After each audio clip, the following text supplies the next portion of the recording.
April மாதம் 2026 தனுசு ராசிக்கு எப்படின்னு பார்க்கலாமா. தனுசு ராசி என்பவர்களுக்கு பகவான் குரு தான் அதிபதி. குரு பகவான் ஏற்கனவே 7ஆம் வீட்டில் நல்ல நிலையில் ஃபஸ்ட் கிளாஸாக இருக்கார். No doubts. 7ல் குரு பகவான் விசேஷம். ஒன்று அந்த தனுசு ராசியில் இருக்கிறவங்க கல்யாணம் பண்ணிக்கிறாங்க. அப்படி இல்லைன்னா தனுசு ராசிக்காரில் இருக்கிற பெற்றோர்கள் தன் குழந்தைகளுக்கு கல்யாணம் பண்ணுறாங்க. அர்த்தாஷ்டம சனின்னா கஷ்டத்தை மட்டும் கொடுக்கறது இல்லை, தன்னை வெளியில் தன்னை யார் என்பதை வெளியில் காட்டிப்பதற்கான வாய்ப்புகளை உருவாக்கி கொடுக்கும். அந்த நிர்பந்தம் வீட்டில் பாகபத்திரம் ஆகும்.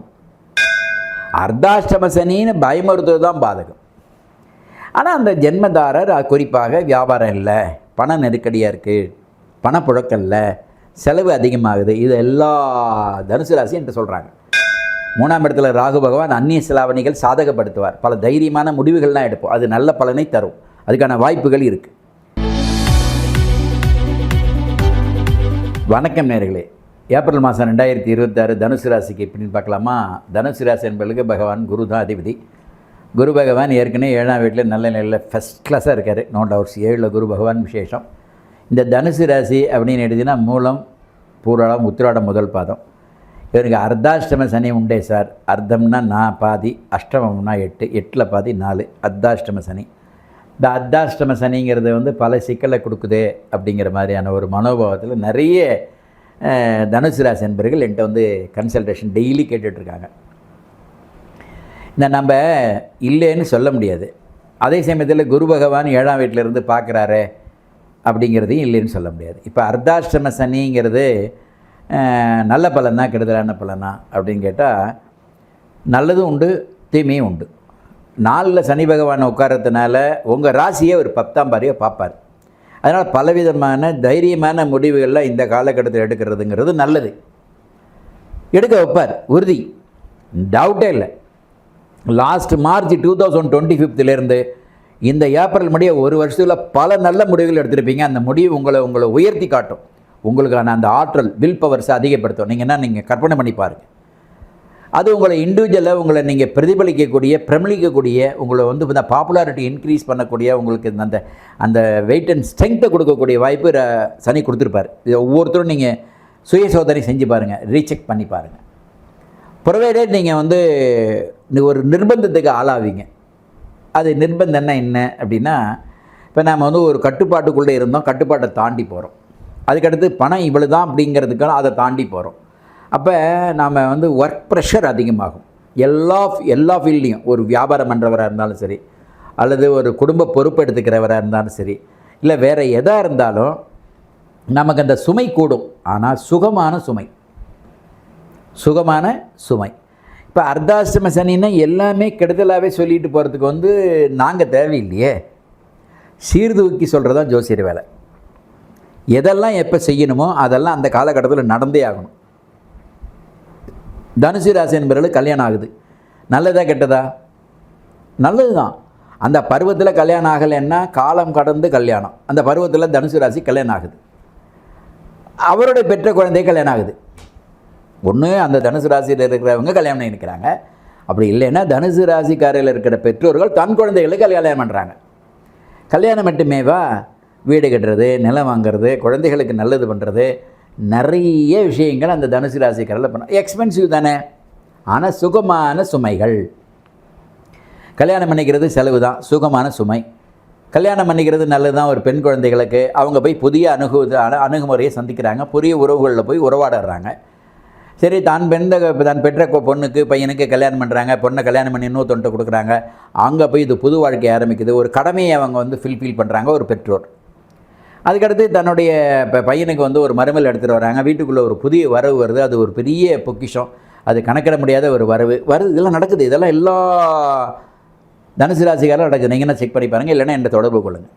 ஸோ இந்த மாதிரியான பலவிதமான சுகமான சுமைகளை பெறக்கூடியதான் இந்த அர்த்தாஷ்டம சனி.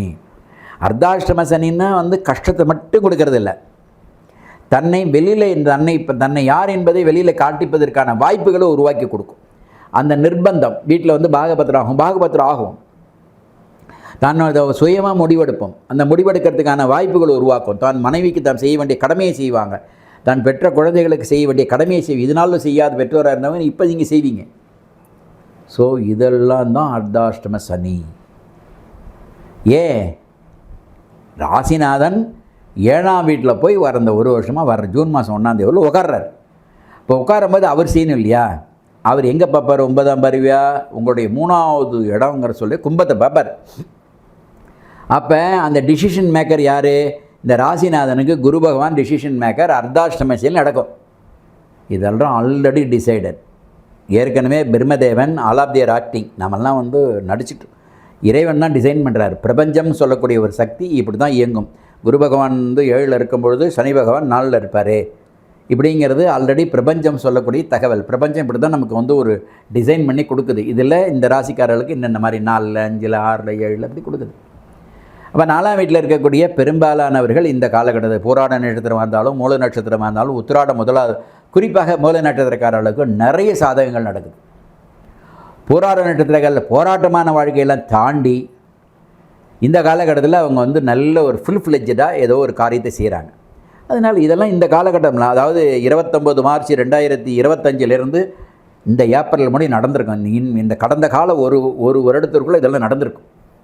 ஏன்னா நமக்கு எப்போ சனி பயிற்சி ஆனது திருக்கணிதப்படி நமக்கு லாஸ்ட் 29th of March 2025 டெஃபினட்டாக நடந்திருக்கும். சார் இதெல்லாம் ஏன் நடக்குது? நன்மை தானே, நன்மை. ஆகினால இதெல்லாம் சாதகம். இதெல்லாம் சாதகம். எதெல்லாம் பாதகம்? அர்த்தாஷ்டம சனின்னு பயமுறுத்துவது தான் பாதகம். ஆனால் அந்த ஜென்மதாரர் குறிப்பாக வியாபாரம் இல்லை, பண நெருக்கடியாக இருக்குது, பணப்புழக்கம் இல்லை, செலவு அதிகமாகுது. இது எல்லா தனுசு ராசி என்று சொல்கிறாங்க. ஏன் செலவாகுது? கல்யாணம் ஃபிக்ஸ் பண்ணிட்டேன். ஏன் செலவாகுது? வெளியில் வேலைக்கு போகிறேன். ஏன் செலவாகுது? தனி கொடுத்தன ஆகிறது, தனியாகிறது, கல்யாணம் பண்ணுறது, சுகங்கள் பெறுவது, வீடு கட்டியிருப்பது, நிலம் வாங்குவது, வாகனங்கள் வாங்குவது, இதெல்லாம் நல்ல காரியம் தானே. இந்த நல்ல காரியத்துக்கு ஒரு எக்ஸ்பென்சிவ் ஆகிருக்கும் இல்லையா? அதை கண்டு புலம்புவாங்க. இது என்ன காரணம்?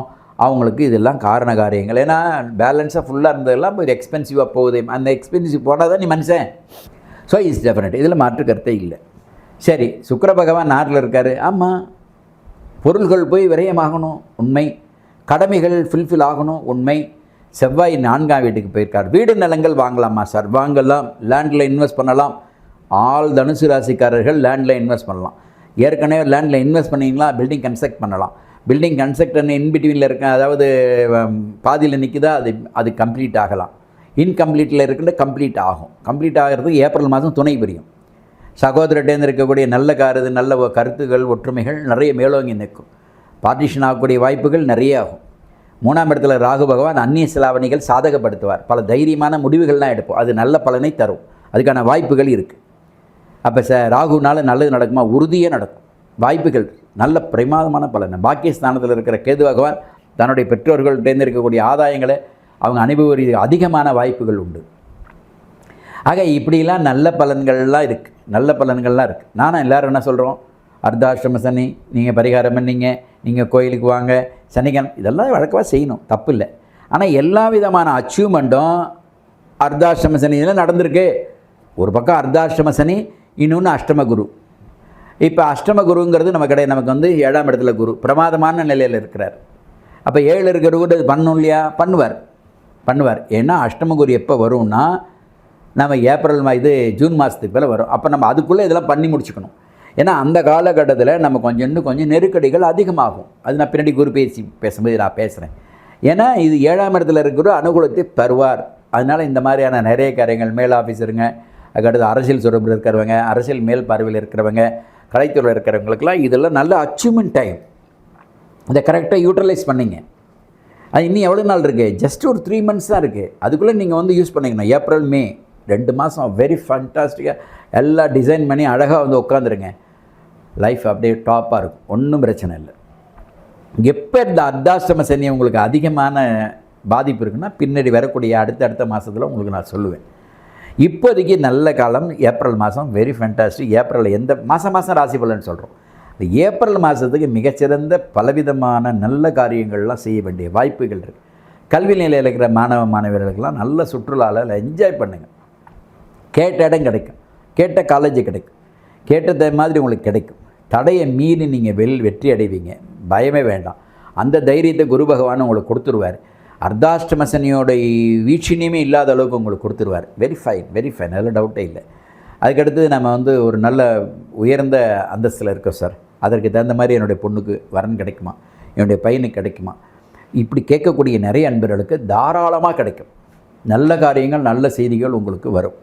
அந்த செய்திகளோடு சேர்ந்த பலனும் முடியும், வாய்ப்புகள் அதிகமாகும், எதிர்பார்க்கக்கூடிய வெற்றியை நீங்கள் பெறுவீர்கள். பேங்க் பேலன்ஸ் எப்படி சார் இருக்கும்? வருமானத்தின் செலவு அதிகமாக இருக்குது. செலவுகள் அதிகமாகும்போது வருமானங்கள் குறைவாக இருக்கும் பொழுது இந்த மாதிரி எண்ணங்கள் வரும். செலவுகள் அதிகங்கிற போயிட்டிங்கன்னா வருமானமே தெரியாமல் போய்டும். 1 லட்ச ரூபா சம்பாதிக்கிறீங்க, இதனால் ஒரு 50,000 செலவானது. இப்போ 50,000 செலவு இல்லை, 80,000 செலவு, 1 லட்சம் செலவு அப்படின்னா வருமானத்தை திடீர்னு 2 லட்சம் பண்ண முடியாது. ஆனால் நமக்கு செலவுகளை கட்டுப்படுத்த முடியாது. செலவுகளை ஒரே மாதத்தில் ஒரு பெரிய செலவு வருதுன்னு வச்சுங்க, ஒரு ஃபர்னிச்சர்ஸ் வாங்குறீங்க, ஒரு லேண்டு வாங்குறீங்க, அல்லது ஒரு ஜுவல்ஸ் வாங்குறீங்க, என்ன பண்ண முடியும்? சம்பளம் 1 லட்சங்கிறது கன்ஃபார்ம் பண்ணு, அது மாற்ற முடியாது. அது திடீர்னு 2 லட்சம் 3 லட்சம் 4 லட்சம் ஆகாது. ஆனால் செலவு 3 லட்சம் 4 லட்சம் வந்துடும். அப்போ 2-3 மாதம் உங்களுக்கு டெஃபிஷிட் ஆகும். இதெல்லாம் நீங்கள் மீட் அவுட் ஆகி தான் ஆகணும், மேனேஜ் பண்ணி தான் ஆகணும். இதெல்லாம் இந்த காலகட்டத்தில் நடக்கும். இதெல்லாம் ஜென்ரலாக நீங்கள் எல்லோரும் பண்ணுறது. நம்மளோட ஜோசியரோட பல பேர் அறிவாளிகள், எத்தாப்பில் இருக்கிறவங்க எல்லாமே பெரிய அறிவுஜீவிகள் தான். என்னை இது பார்க்கக்கூடிய அத்தனை பேருமே பெரிய பெரிய பெரிய உயர்ந்த அந்தஸ்தில் பெரிய பொறுப்பில் இருக்கிறவங்க, பெரிய உயர்ந்த பாப்புலாரிட்டியில் இருக்கிறது தான் பார்க்குறீங்க. ஆனால் ஜோசியர் மட்டும் என்ன பண்ணுவார்னா, இதில் ப்ராக்டிக்கலாக நடக்கக்கூடிய ஒரு சராசரி விஷயத்தை ஜோதிடத்துக்குள்ளே கொண்டாடும். ஜோதிடத்தை கொண்டாடும்போது இதெல்லாம் நடக்கத்தான் சார் செய்யும். இது ஒரு பெரிய விஷயம் இல்லை, இது ஒரு வழிகாட்டுதல். ஜோதிடங்கிறது ஒரு வழிகாட்டல். அந்த வழிகாட்டுதலில் இது இப்படி இருந்தால் தப்பில்லை, இதனால் வந்து நீங்கள் இம்ப்ளிமெண்ட் பண்ணுறீங்க, அதை இம்ப்ளிமெண்ட் ஆல்ரெடி நீங்கள் பண்ணிகிட்ருங்க, அதற்கு இதுதான் காரணம் அப்படின்னு சொல்கிறது தான் ஜோசியர். அதனால் ஒன்றும் பிரச்சனை இல்லை. வருமானத்துக்கு தகுந்த மாதிரி செலவுகளை திட்டமிடுங்க. ஏன்னா வருமானத்தை அதிகப்படுத்த முடியாது, வருமானத்தின் செலவுகளை திட்டமிடுங்கள், நல்ல வலுவாக இருக்கும், எந்த மாற்றமும் கிடையாது. தனுசு ராசியை பொறுத்தவரை எல்லாத்தையுமே தனக்குன்னு ஒரு சாதகப்படுத்திக்கூடிய ஒரு ஆற்றல் மிகு ராசி தனுசு ராசின்னா குரு அதிபதி. குரு பகவான் எப்போதுமே தன்னை முன்னிறுத்தணும்னு ஆசைப்படக்கூடியவர். முதன்மை அடையணும், முதன்மை ஸ்தானம் வரணுங்கிறத தன்னை குருவாக பாவிக்கணுங்கிற ஒரு எண்ணோட்டத்தில் இருக்கக்கூடிய மக்கள். தப்பு இல்லை, அது அவங்களுக்கு வர்றது இயற்கை தான், அதில் மாற்றுக்கருத்தே கிடையாது, அது வரணும். அதுக்கு அடுத்ததாக இப்போ குரு எந்த விதமான அனுகூலத்தை கொடுக்குறாரு அப்படின்னு பார்க்கும்போது, இயல்பாக நல்ல காரியங்களுக்கு குருவை தான் முதல்ல நம்ம எடுத்துப்போம். அதனால் குரு பகவான் அனுகூலத்தை கொடுக்கக்கூடியவராக இருக்கிறாரு, தன்னை வழி நடத்தக்கூடியவராக இருப்பார். குருனாலே வந்து வழி நடத்தவர். குரு அப்படிங்கிறது இருள் நோக்கி ஒளியை கொடுப்பவர்னு தான் அர்த்தம். அந்த மாதிரியான குரு பகவானோட ராசியில் தான் நீங்கள் பிறந்திருக்கீங்க. அது வலுவாக கொடுக்கும். பெரும்பாலான குரு பகவான் தன்னை சாதகப்படுத்தக்கூடியதாக இருக்கும். அதனால் வருமானத்தை திட்டமிடுங்கள். அந்நிய செலாவணிகள் சாதகமாக இருக்கும். கணவன் மனைவி உறவில் வாக்குவாதங்களை குறைச்சிங்க. தேவையில்லாத வாதங்கள் தேவையில்லை. கணவனோடு சேர்ந்து அனுசரித்து போகக்கூடிய மனைவியாக நீங்கள் இருந்துட்டிங்கன்னா ரொம்ப சந்தோஷம். அதேமாதிரி பெற்றோர்களை நல்ல விதமாக ஊக்குவிங்க. மாணவர்களுக்கு சரியான செல்வங்களை கொடுக்கக்கூடியதாக நீங்கள் அமைஞ்சக்கூடிய சூழல் உங்களுக்கு இந்த ஏப்ரல் மாதத்தில் அமையுங்கிறத சொல்லி, ஏப்ரல் மாதத்தில் தனுசு ராசி என்பவர்கள் ஒரு முடிந்த அளவுக்கு குரு பகவான் வழிபாடுங்கிறது மிக மிக மிக அவசியம். சனி பகவான் வழிபாடு அவசியம். 2 நாள் கோயிலுக்கு போகிறது என்னால் முடியுமா சார்னு கேட்குறவங்க சனிக்கிழமையில் சனி பகவான் வழிபாடு செய்யும் பொழுது நவகிரகங்கள் எல்லாத்தையும் வழிபாடு செய்துக்கலாம். ஆக மஞ்சள் நிறம் உங்களுக்கு அதிர்ஷ்டமான திசையை கொடுக்கக்கூடியது. வடக்கு அதிர்ஷ்டமான எண் 3, 5. அதிர்ஷ்டமான கிழமை வியாழன். அதில் நம்ம வந்து தனுசு ராசி என்பவர்கள் பெரும்பாலான ஒரு சூழலில் பெரிய மகான்களை சந்திக்கிறது, அந்த மகான்கள்கிட்ட ஆசீர்வாதம் வாங்கிறது. வியாழக்கிழமை தோறும் காலையில் வாய்ப்பு இருக்கிறவங்க காலையில் அவங்கவங்க பூஜை அறையில், குறிப்பாக உங்கள் வீட்டில் ஒரு பூஜை அறை இருந்ததுன்னா குரு பகவானை அங்கே வைத்தும் சனி பகவானை இங்கே வைத்து வழிபாடு செய்வது. நவகிரகங்கள் வீட்டில் வச்சு வழிபாடு பண்ணுறது உண்டான்னு கேட்குறதில்ல. வழக்கமாக உங்களுடைய குலதெய்வ வழிபாடு என்னவோ அந்த குலதெய்வ வழிபாடோடு சேர்ந்து நவகிரக வழிபாடை மானசீகமாக நினச்சிக்கிட்டாலே போதுமானது. நவகிரக வழிபாடுங்கிறது நவகிரகங்களை வச்சு தான் வழிபடணுன்ற அவசியம் இல்லை. குருவாரம் சொல்லக்கூடிய வியாழக்கிழமையில் இது மாதிரியான வாய்ப்புகளை நீங்கள் உருவாக்கிக்கிட்டீங்க அப்படின்னா உங்களுக்கு இருக்கக்கூடிய வெற்றி வாய்ப்புகள் மிக அருகாமையில் இருக்குங்கிறத சொல்லி எல்லா விதமான இகபர சுகங்களை பெற வேண்டி வாழ்த்துக்கிறோம். நன்றி, வணக்கம்.